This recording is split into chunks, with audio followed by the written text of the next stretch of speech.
What if I told you there's a way to set up an aquarium that basically runs itself? Like, imagine having this gorgeous underwater garden in your living room that you barely have to touch for months. No weekly water changes, no constant cleaning, no stress about your fish dying every other week. Just a thriving, crystal-clear ecosystem that takes care of itself. I know what you're thinking. That sounds like complete BS, right? Because we've all been told you need expensive filters. You need to change 25% of the water every single week. You need all this complicated equipment. But here's the thing. There are people out there running tanks for years with maybe 3 water changes total. I'm talking about tanks where the fish are breeding on their own. The plants are going crazy, and the water stays cleaner than most people's filtered setups. This isn't some sketchy internet hack either. It's based on the same biological processes that keep natural ponds and streams crystal clear without anyone maintaining them. Scientists have actually figured out the exact bacteria species that make this work. Turns out, we've been wrong about which ones actually do the heavy lifting for decades. And when you combine this with something called the Walstad Method, which this biologist named Diana Walstad developed, plus some modern tricks with smart monitoring, man, it completely changes the game. So in this video, I'm going to show you exactly how to build one of these self-sustaining ecosystems from scratch. We're talking about the specific plants that eat up all the fish waste, the exact fish that won't overload your system, how to layer your substrate so it becomes a natural filter, and even how some people are growing actual vegetables on top of their fish tanks. By the end of this, you'll know how to create an aquarium that's not just easier to maintain. It's literally more beautiful and healthier than traditional setups. Let's dive in. All right, so before we get into the actual setup, we need to talk about the invisible engine that makes all of this possible. And I promise I'm going to make this as simple as possible, because once you get this, everything else just clicks into place. So picture this. You've got fish swimming around in your tank, right? They're eating. They're pooping. They're just living their best fish life. But here's what's actually happening that you can't see. Every time your fish releases waste, or when leftover food starts breaking down, or when a plant leaf dies, all of that stuff releases ammonia into your water. And ammonia? That's basically poison for your fish. Like, we're talking about something that can kill them in hours if the levels get too high. Now, in a traditional tank, this is where you'd panic and do a water change. But in nature, think about a river or a lake. There's no one doing water changes, yet the fish are totally fine. Why? Because nature has these incredible microscopic workers that literally eat poison and turn it into plant food. I'm not even exaggerating here. So here's where it gets really interesting. For decades, scientists thought they had this figured out. They said, okay, there's this bacteria called Nitrosomonas that eats ammonia and turns it into something called nitrite. Then another bacteria called Nitrobacter takes that nitrite and converts it into nitrate, which plants can use as food. Simple 2-step process, right? Well, turns out they were wrong. Like, completely wrong. Recent research, and we're talking studies from just the last few years, discovered that in our actual home aquariums, it's not Nitrobacter doing the heavy lifting at all. It's actually a bacteria called Nitrospira that dominates the second step. But here's where it gets even crazier. They found these things called ammonia-oxidizing archaea, which aren't even bacteria. They're a completely different type of microorganism. And get this, there's something called Commomox nitrospira that can do both steps. It can take ammonia all the way to nitrate by itself. One bacteria doing the job we thought required 2 different species. Mind-blowing, right? But, okay, let me break down what this actually means for your tank. These beneficial bacteria, let's just call them your cleanup crew, they're incredibly efficient. One single Nitrosomonas cell can process ammonia at a rate that would require literally 1 million of the regular bacteria that break down organic waste. Think about that for a second. One cell doing the work of 1 million. That's like having one person do the job of the entire population of San Francisco. Now, these bacteria are pretty picky about where they live. They don't just float around in the water. They need surfaces to stick to. They create this slimy layer called a biofilm, kind of like how plaque forms on your teeth, but in a good way. This biofilm is their city, their home base where they set up shop and start processing waste. And here's the key. The more surface area you have in your tank, the more bacteria you can house. This is why those bioballs and filters have all those little nooks and crannies. It's apartment buildings for bacteria. But here's what most people don't realize. These bacteria are super sensitive.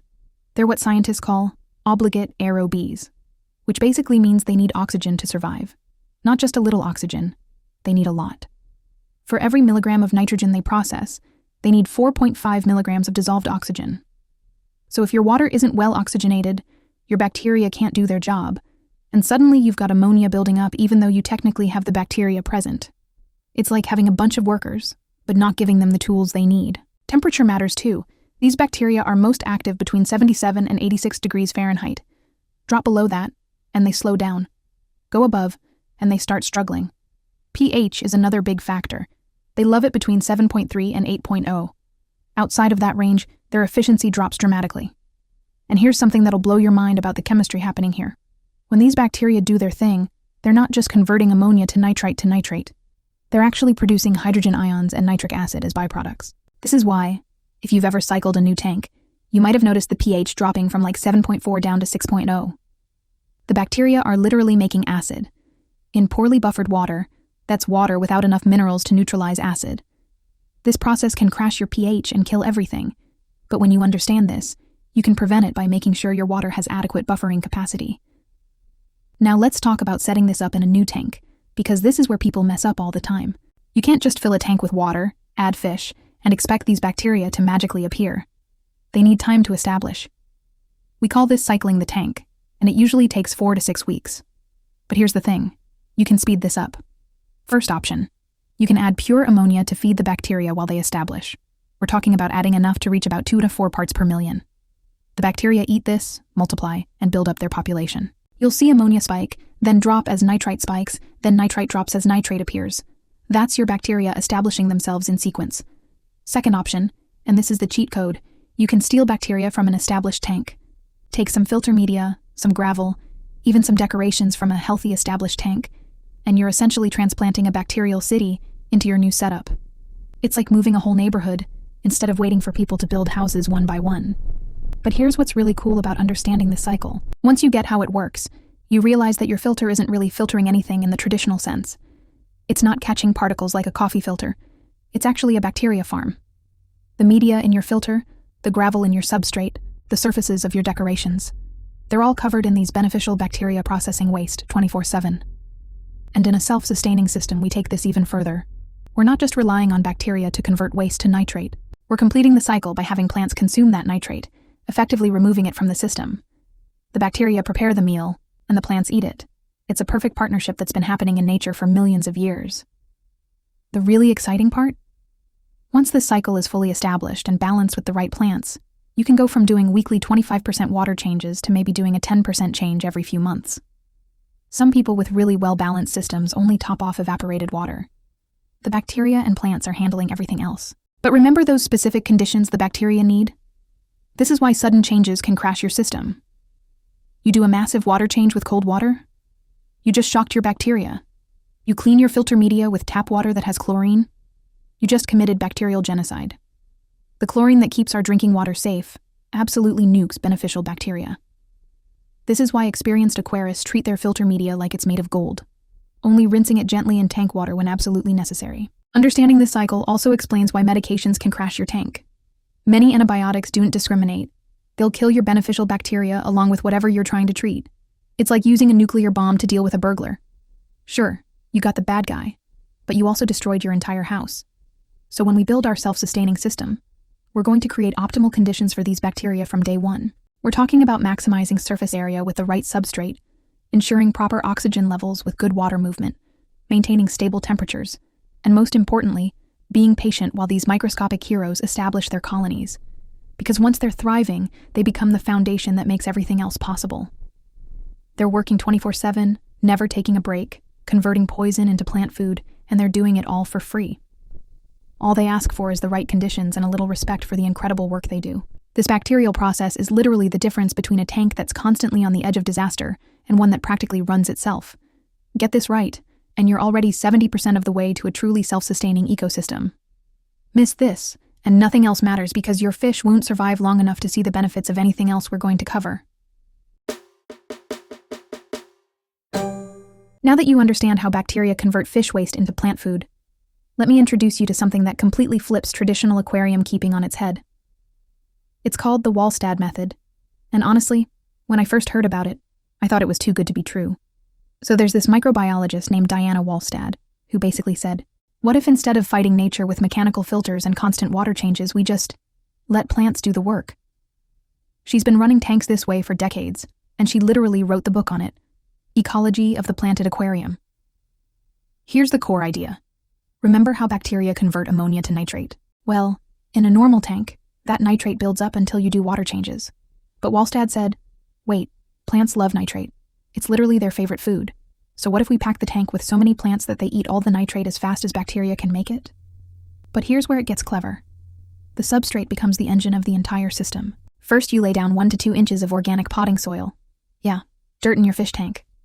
Most people use Miracle-Gro Organic Choice because it's loaded with nutrients but does not have added chemicals that hurt fish. This soil layer is like a time-release vitamin for plants. It's got iron, manganese, all these trace elements plants need. But more importantly, it hosts millions of beneficial bacteria that break down organic matter and create CO2 for photosynthesis.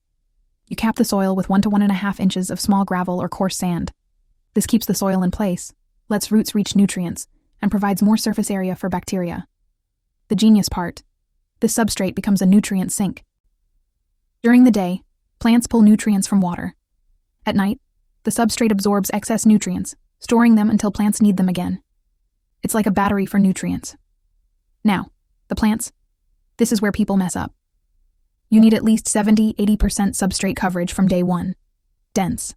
Like barely see the substrate dense. And 60% should be fast-growing species. Why fast growers? They're hungry. Hornwort can remove 5 mg/L of nitrate daily. Water sprite, water wisteria, rotala. They consume nutrients so fast algae doesn't stand a chance. Add floating plants like Amazon frogbit. They have aerial advantage, with unlimited atmospheric CO2 access, processing nutrients 5 times faster than submerged plants. Plus root feeders like Amazon swords mining nutrients from deep in the substrate. Here's what surprises everyone: the lighting. You'd think you'd need intense lights, right? Nope. Walstad recommends moderate lighting, 30-40 nmol par at substrate. That's like a basic LED shop light. Why? You're aiming for balance, not maximum growth. Too much light causes plants to strip nutrients, then crash, or triggers algae. With 8 to 10 hours of moderate light daily, plants grow steadily, processing waste perfectly. And here's the mind-blowing part: no filter. 0. The plants are your filter. They pull ammonia directly, consume nitrates, phosphates, even heavy metals. During the day, plants produce so much oxygen you'll see purling, tiny bubbles forming on leaves like champagne. That's oxygen production exceeding dissolution rate. Maintenance? In traditional tanks, you're doing 25% weekly water changes, cleaning filters, vacuuming gravel. Mature Walstad tanks? Maybe 10-25% water change every 3 months. Some people go longer. You're basically topping off evaporation and trimming plants. The catch: the first 3 months are crucial. Plants need time to establish, roots spreading through substrate, biological processes balancing. You might do small 10% changes every couple weeks during this period. You'll see plants melt. Don't panic. Aquarium plants grown emergent in nurseries lose aerial leaves underwater and grow new adapted ones. Just remove dead leaves. After 6 months, magic happens. The tank stabilizes. Plants have massive root systems. Bacterial colonies are mature. Everything clicks into balance. I've seen Walstad tanks running for years with minimal intervention. The substrate actually improves with age, developing biological maturity. Fish breed naturally in the stable conditions. These tanks are incredibly resilient. Power outage? No filter to fail. Forgot to feed? Fish snack on biofilm and microorganisms. The dense plant growth creates natural aquascapes where fish behave naturally, using real plants to hide, spawn, and explore. This method completely changed how I think about aquariums. Instead of fighting to maintain an artificial environment, you're creating a self-regulating ecosystem. Plants, bacteria, and fish work together in natural balance. It's not just easier, it's healthier for everything in the tank. All right, so you've got your bacteria converting waste, you've got your plants ready to absorb nutrients like crazy, but here's where a lot of people completely blow it: picking the wrong fish and plants. Because let me tell you, you can have the perfect Walstad setup, but if you throw an Oscar or a goldfish in there, you might as well flush everything we just talked about down the toilet. Species selection isn't about what looks pretty or what's on sale at Petco. It's about creating a balanced ecosystem where every living thing has a job, and nobody's producing more waste than the system can handle. Let's start with fish. You need to think small. I'm talking under 2 inches. Yeah, everyone wants that big centerpiece fish, but here's the reality. 1 3-inch fish produces more waste than 6 1-inch fish. It's exponential, not linear. So who are the all-stars? Neon tetras, 1-inch max, practically zero bioload. When you have 10 schooling together, it looks way more impressive than one big fish sitting there. Even better? Chili rasboras, 3/4 of an inch fully grown.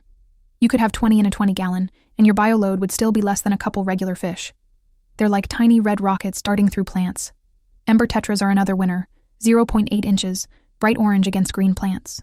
These nanofish constantly pick at biofilm and microscopic organisms. They're not just living in your ecosystem, they're actively maintaining it. But here's the real game changer: cherry shrimp. Their bioload is essentially 0. You could have 50 producing less waste than a single betta. But that's not even the best part. They're your 24/7 cleanup crew, constantly grazing algae, eating dead plant matter, leftover food, even fish waste before it decomposes, like having 100 tiny janitors working around the clock. They breed readily too. Start with 10, 6 months later you might have 50. A self-sustaining population that scales with your tank's needs. Plus, when they molt, fish eat the shells for calcium. Perfect circular system. For bottom dwellers, go with pygmy cories or Habrosus cories, under an inch, constantly sifting substrate, preventing anaerobic pockets. Little bulldozers keeping things clean. Here's the magic ratio. In a heavily planted Walstad tank, you can do 1.5 inches of fish per gallon. That's more than traditional rules because plants are processing waste like crazy. So 20 gallons now honors 30 inches of fish. But always choose many small fish over few big ones. More movement, better waste distribution. Now plants. You need 3 categories working together. Fast-growing stem plants are workhorses. Water wisteria grows an inch daily, vacuuming nitrates. Hornwort is indestructible.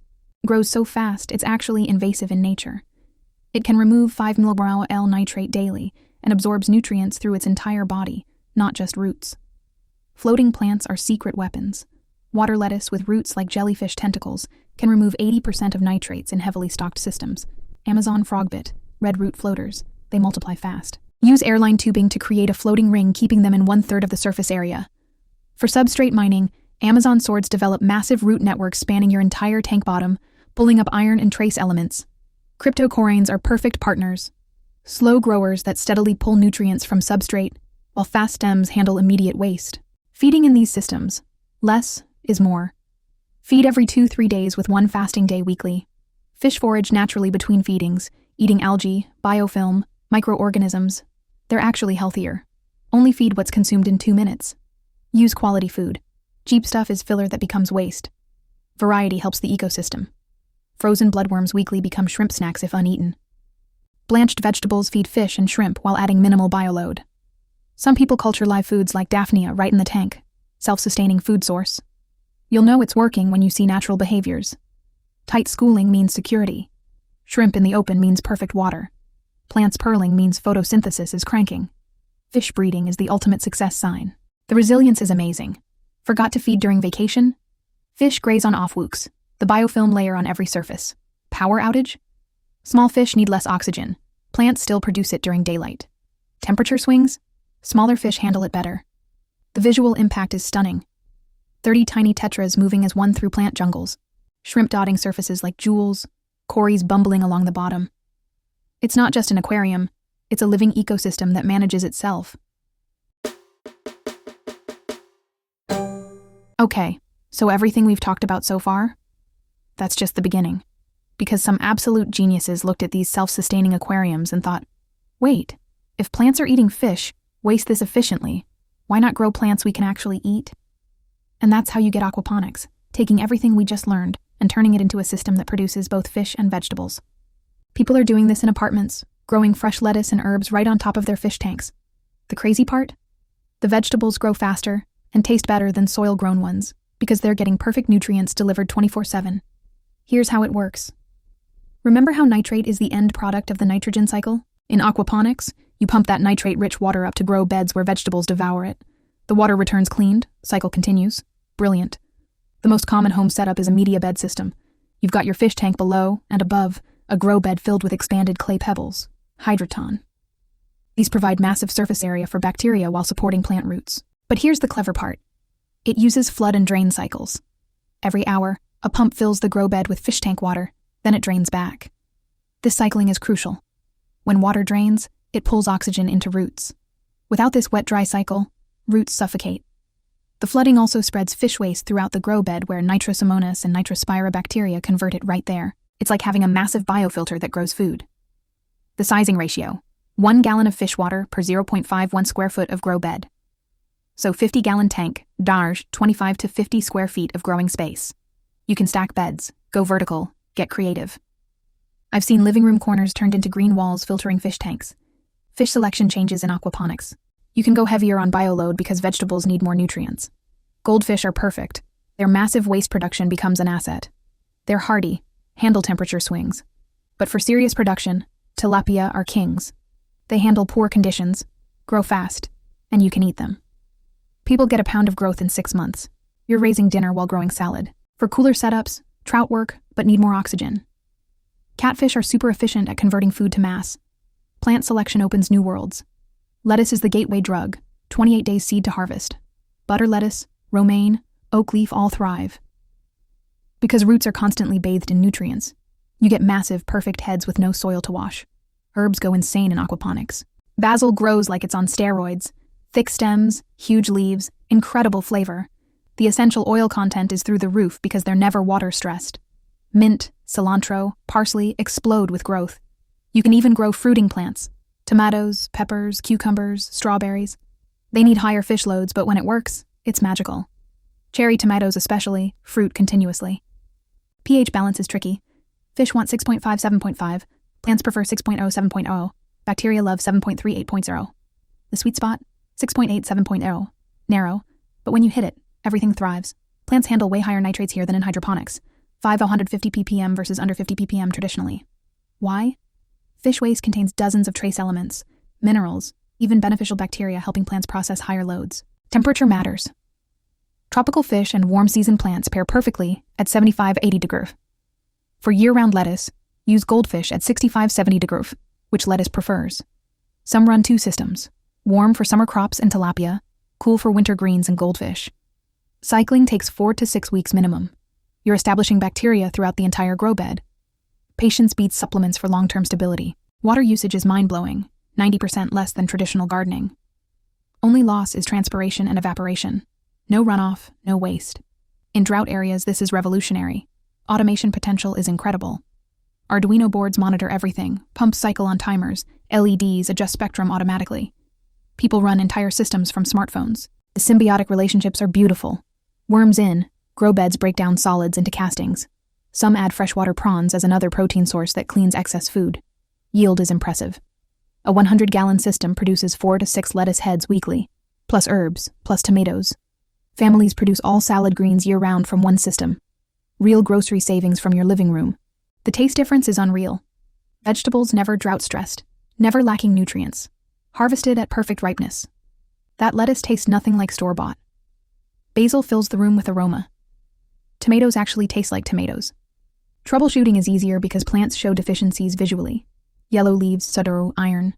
Purple stems, sadaro, phosphorus. Holes, sadaro, potassium. Plants become your monitoring system. Look, not everyone should convert to aquaponics. But understanding these principles shows how powerful biological systems are. You're creating an ecosystem that produces actual food. Waste becomes resource. Everything supports everything else. In a world thinking about sustainability and food security, having a system producing both protein and vegetables with minimal inputs, that's revolutionary. All right, so we've covered the biological foundations, the plant-powered filtration, the perfect species mix, even growing food on top of your tank. But here's where things get absolutely next level. The technology hitting the aquarium world right now is straight-up sci-fi stuff. We're talking AI-powered systems that predict problems before they happen, lights that perfectly mimic the sun, and automation that makes these self-sustaining systems practically run themselves. Look, I know some old-school aquarists are thinking, why do I need all this tech? And you're right. People have kept fish for decades without computers. But this technology isn't replacing natural processes. It's amplifying them, optimizing them, and making success accessible to people without 20 years of experience. Let me blow your mind with what's happening in 2025. There are systems using machine learning that monitor parameters 24/7 and can predict a pH crash 3 days before it happens. They analyze patterns, tiny fluctuations humans would never catch. The system sees your pH drops 0.02 nightly but recovers by morning. Suddenly it's dropping 0.03, recovering slower. The AI recognizes this pattern from thousands of tanks and alerts you.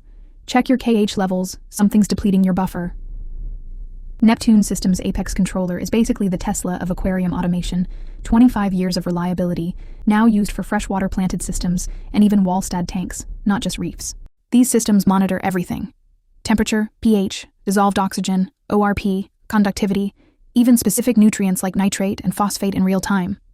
But they don't just monitor, they actively manage. Temperature dropping? Heater kicks on. pH drifting? CO2 adjusts. Nitrates climbing? Triggers automatic water change. The real game changer? Remote access. You're on vacation in Hawaii. Get a notification about high tank temperature from a heat wave back home. From your beach chair, you adjust cooling fans, reduce lighting, even trigger a water change. It's like having a master aquarist watching 24/7. LED technology has transformed everything. Modern fixtures have full spectrum with separate controls for red, blue, green, white, even UV. You can optimize photosynthesis while minimizing algae. These lights simulate natural photoperiods perfectly. Dim sunrise gradually brightening to midday, then sunset with deep reds and oranges. Some follow actual lunar cycles. Fish experience natural cues, reducing stress and triggering breeding. Plants get exact spectrum for each growth phase. Energy efficiency is insane. 60% better than compact fluorescents from 5 years ago. A 250-watt fixture now uses 100 watts with better output, lasting 50,000 hours. That's 17 years at 8 hours daily. Smart lights learn your tank's needs. Built-in cameras monitor growth and adjust automatically. Too much algae? Reduces blue spectrum and intensity. Plants not pearling? Gradually increases until finding the sweet spot. Water management automation is wild. Auto top-off systems now know the difference between evaporation and leaks. Slow drops over days. Evaporation, top it off. Sudden drop, problem, shut down, and alert. Automatic dosing is precise to the milliliter. Program your target nitrate, say 20 ppm. The system tests, calculates deficit, doses exactly enough fertilizer. No guessing, no algae from overdosing. IoT integration is revolutionizing aquaponics. $30 sensors monitor water temp, air temp, humidity, light, uploading to cloud-based AI for pattern analysis. Systems connect to weather services. Storm coming? Reduces feeding because barometric pressure affects appetite. Heat wave predicted? Starts cooling before temperatures rise.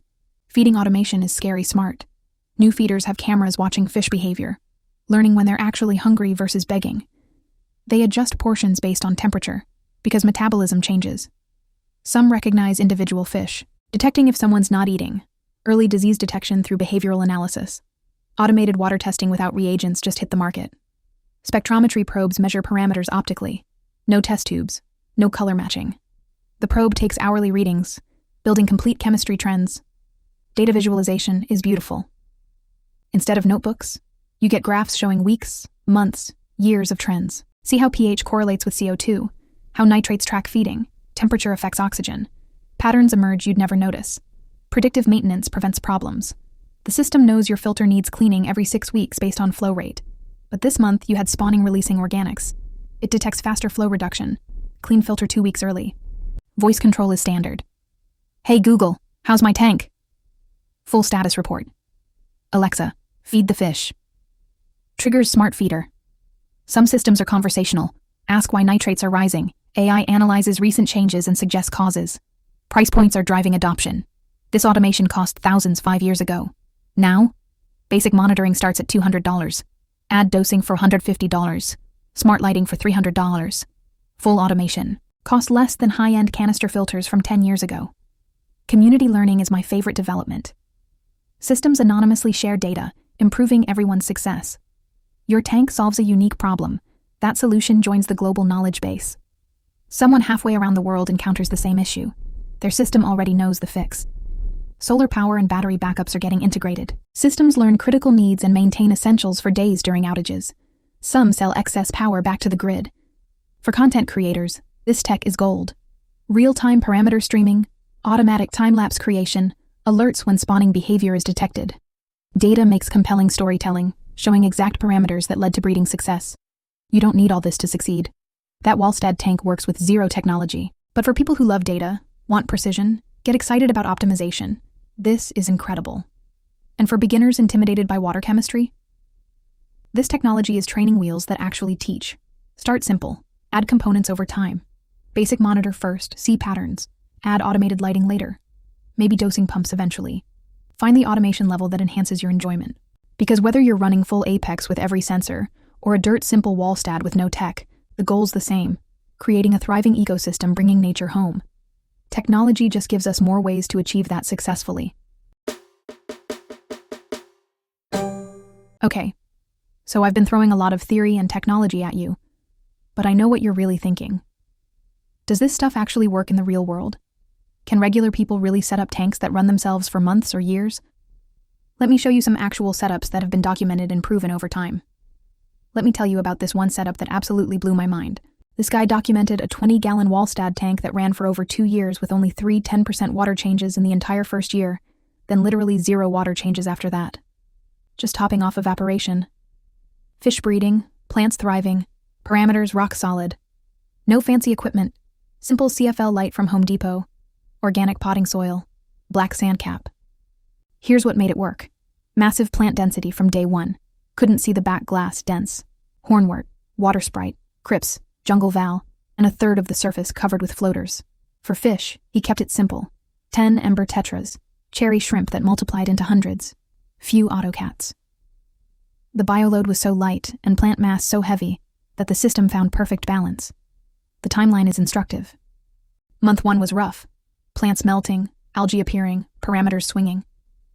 He did those 3 small water changes during this period. By month 3, things stabilized. By month 6, he literally didn't touch anything except feeding every few days and trimming plants monthly. Check out Foo the Flowerhorns channel, 1.3 million subscribers. His most popular series is a no-filter, no CO2 planted tank running for years. The transformation videos are insane. Day 1 versus year 2 looks completely different. What started sparse turned into lush underwater jungle. What's brilliant is he documents everything. Every plant, every fish, every parameter. You can watch the ecosystem establish over time. First 3 months, constant intervention. Months 3 to 6, intervention drops dramatically. After month 6, just filming updates and trimming. Here's another example. An aquaponics setup in a guy's apartment for 4 years. Started as 100-gallon stock tank with goldfish, connected to storage tote grow beds. This system now produces all his salad greens, herbs, cherry tomatoes year-round. Hasn't done a water change in 3 years, just tops off 5 gallons weekly from evaporation. The numbers: 12 goldfish feeding about 30 plants. Harvests 2 to 3 lettuce heads weekly, unlimited basil, pound of tomatoes monthly in summer.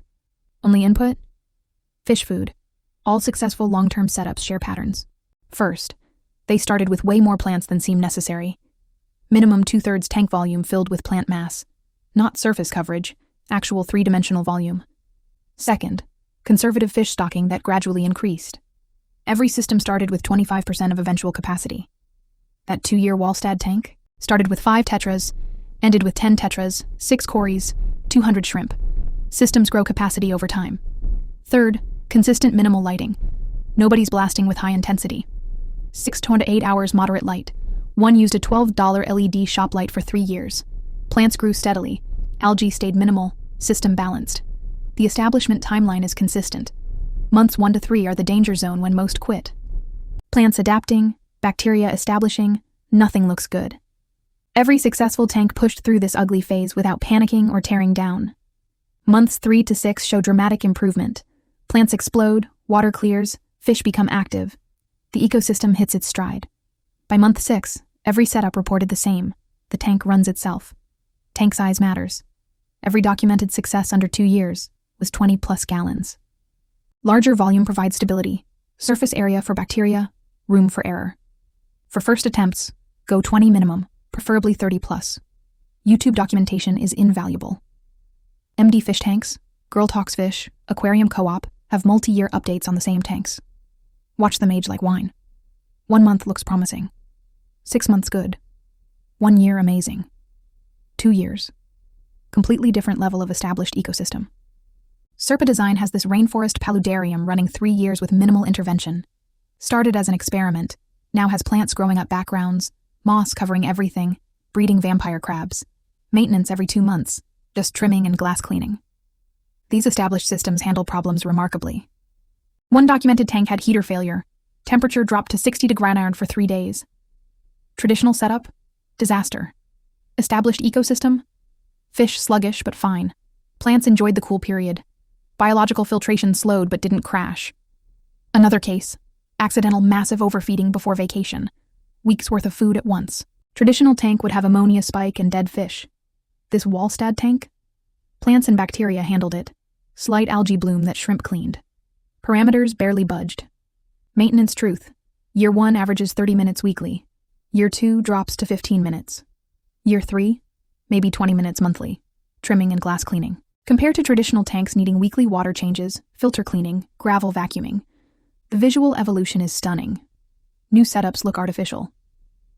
After 2 years, like you grabbed nature and put it in glass.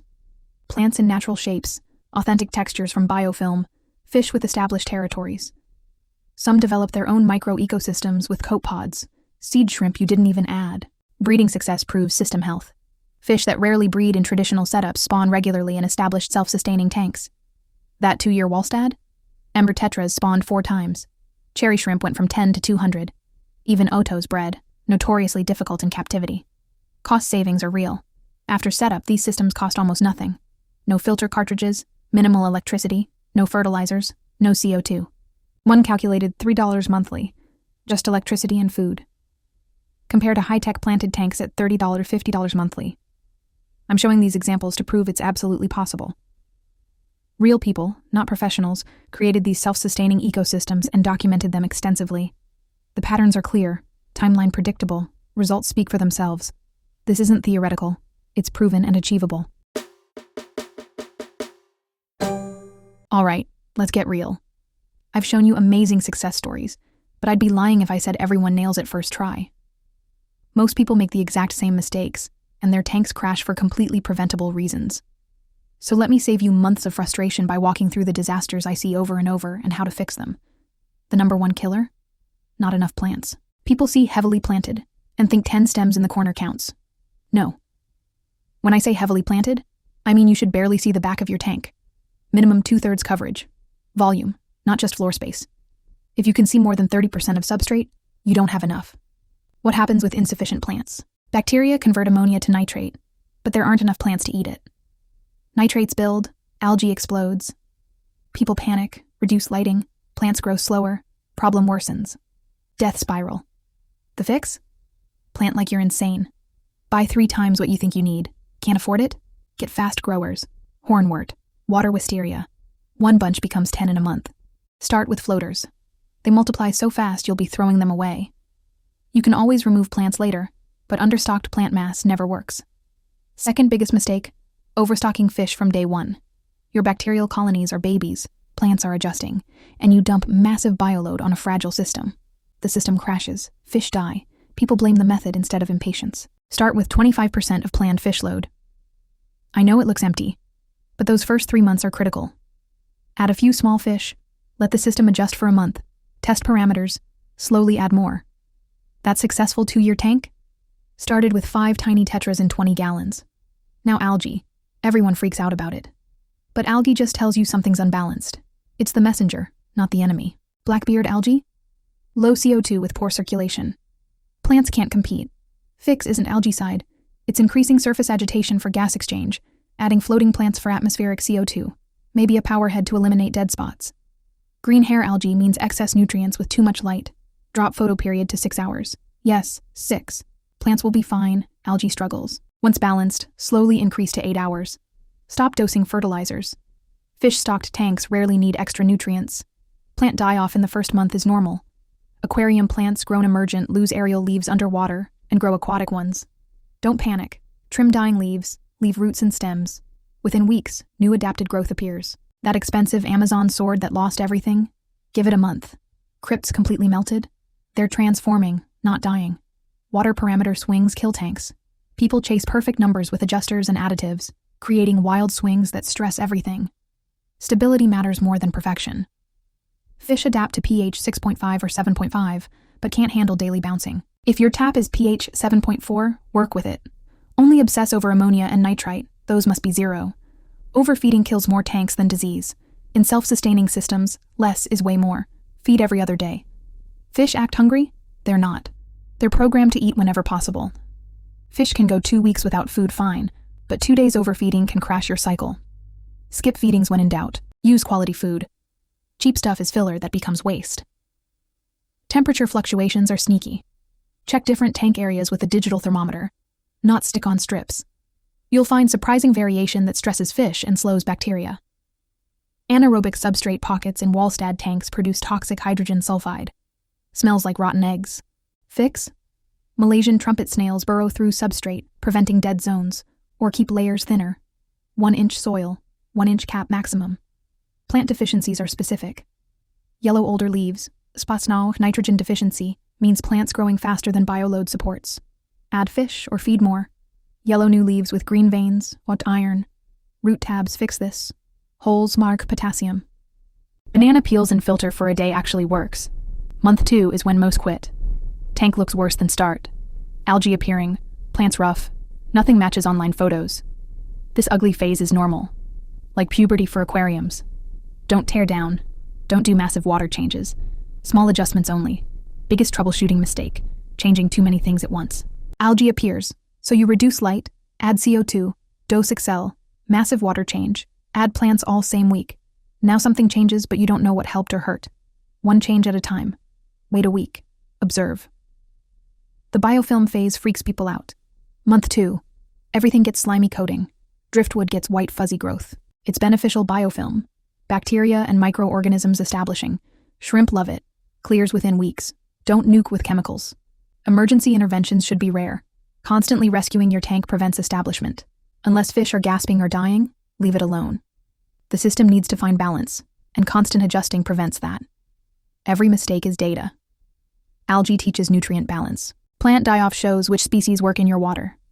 Parameter swings reveal tank tendencies. Don't see problems as failures. See them as your tank teaching you what it needs. Once you understand your system's personality, maintenance becomes intuitive instead of reactive.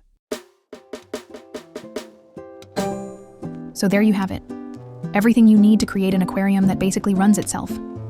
We've gone deep into the science of bacterial colonies converting waste to plant food, shown you how the Walstad Method flips traditional fish keeping on its head, revealed the exact fish and plants that make these systems thrive, explored how modern tech can optimize everything, and even looked at real tanks that have been running for years, with almost zero maintenance.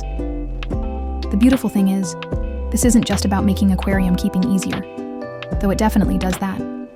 It's about working with nature instead of against it. When you understand how bacteria, plants, and fish create this perfect cycle together, you're not just maintaining a tank anymore. You're cultivating an actual ecosystem. A living, breathing piece of nature that gets more beautiful and more stable with time, not less. And look, whether you go full Walstad with dirt and no filter, set up an aquaponics system growing actual food, or deck out your tank with smart monitors and automation, the core principles stay the same. Heavy plant mass, patient cycling, conservative stocking, and letting natural processes do the work. Get these fundamentals right, and you can't really fail. The best part? Every single successful self-sustaining tank started with someone just like you, watching videos like this, thinking, can I really do this? And then they tried it. They made mistakes, they learned, they adjusted, and eventually they created something that visitors can't believe requires so little maintenance. That 2-year-old Walstad tank running with no water changes? That could be yours in 2 years if you start today. Remember, month 1 will test you. Month 3 will encourage you. Month 6 will amaze you. And by year 2, you'll be the one posting videos showing off your self-sustaining ecosystem, inspiring the next generation of aquarists to try this approach. This is just the beginning of what's possible with these natural systems. If you want to see exactly how I set up one of these tanks from scratch, literally from empty glass to fully cycled ecosystem, that video is popping up on your screen right now. I break down every single step, every plant choice, even my biggest mistakes so you don't have to make them.